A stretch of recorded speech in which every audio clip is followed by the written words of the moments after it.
Rick Silva here. Welcome to another session of our Instructor Training Tips. Today I have some good remarks from a younger student.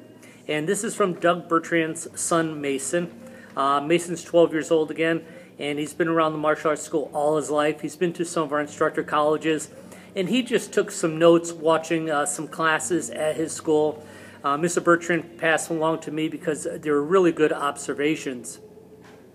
And it sort of reminds me of when I had my school, and Mark and Val, my kids, were in my classes, and they were like 8 and 11 years old at the time. And my son would always give me good feedback. He'd say, "Hey, Dad, the kids really liked the class. They had a lot of fun. We have to do that more often." So I would make a note of that. Or he would say, "Hey, the class today, I don't know if the kids really enjoyed it. No one really had any fun." So anyway, I used to take those to heart, and I used to get good feedback from him because he's in the class. I'm presenting what I think is a great class, just like you're probably presenting what you think is a great class, but the experience that your children are having is what's really important. I remember I hired a new instructor, Mr. T, and my son was taking class, and I go, "Hey, Mark, so what do you think? How was Mr. T?" He goes, "I don't know, he kind of talks fast and loud." I go, "Well, that's good." He goes, "Well, not really." He goes, "Hey, everyone do 20 push-ups." He goes, "Dad, he sounds like an auctioneer giving away bad prizes." So that was his feedback, but again, it's really good feedback. So Mason put down some observations. First thing he writes is be loud. What he means is an instructor has to be motivated and enthusiastic if he's going to get the students motivated and enthusiastic. It's really hard for the kids to have a real good time and be really excited if the instructor is very low-key and very monotone. So you have to be loud, you have to be enthusiastic, and you have to be animated. He puts, don't be afraid to embarrass yourself. And what he means here is don't be afraid to be animated.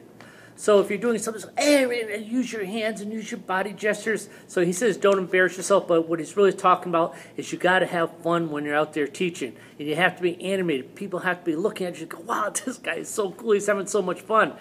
When they see you enjoying classes, they're going to enjoy classes. I really like this one because we talk about becoming a good finder all the time. And he writes here, point out the good things they did, not the bad. And this is a good subnote we put, unless they're older and doing completely wrong. So in other words, don't bring out all the bad points the students are doing. You said, okay, your knees aren't straight. You're dropping your hands. You put out all these bad things. Point out the things that you want to see again. So if you catch a student bringing their hands up, say, "Hey, guys, I want to watch Steven here. Steven's got a great fighting stance. He keeps his hands nice and high." So you're pointing out the good things, the things that you want to see repeated more in class. You don't always want to be negative. Now, he points out here, unless they're older and doing completely wrong. So if I have an intermediate or advanced student, and I'm teaching my class with a critical eye, and all of a sudden I know someone with their right leg back instead of left leg back, well, I've got to make that correction right away. Not only for the student's sake for doing it wrong, but the parents are watching, and the parents are thinking, "Hey, that student over there has got his wrong foot back. The instructor doesn't even know what's going on. He's not even going to make the corrections." So make sure you do have that critical eye, and when you're talking about intermediate advanced students or the older kids, it's okay to correct them right then and there. This is good. Look at them when talking. In other words, if you're talking or making corrections, or if I'm going to compliment someone, and all of a sudden I go and I start saying, "Hey, that was a great kick over there. You did a really good job," and I'm not even looking at the student, it's not really sinking home. So if you have a compliment, a correction, whatever, and you're addressing a certain student or a group of students, make sure you're making good eye contact.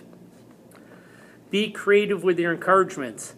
This reminds me of one time I was watching a class up north, and the instructor's there, he's holding onto the bag, and the students are lined up, and they're just doing a creative kick on the bag, and I'm watching the instructor, and the instructor goes, "That was awesome. Really awesome." "Oh, that was awesome." If he says that one more time, I'm going to have to go and shake him. But you have to be creative with your encouragements. Everyone has to feel that they're being singled out and they're special when you're doing an encouragement. And we talk about this a lot in instructor college, and it's called the alphabet game.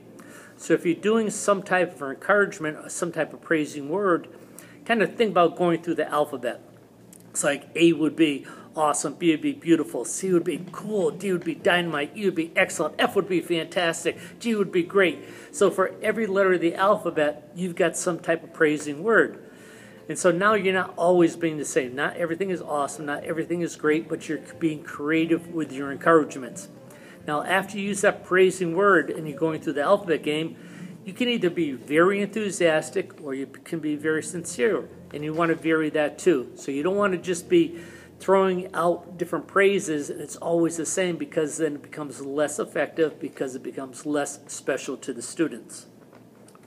I like this one. Smile but be serious. In other words, we want to have fun with the students, but we also want to take martial arts seriously.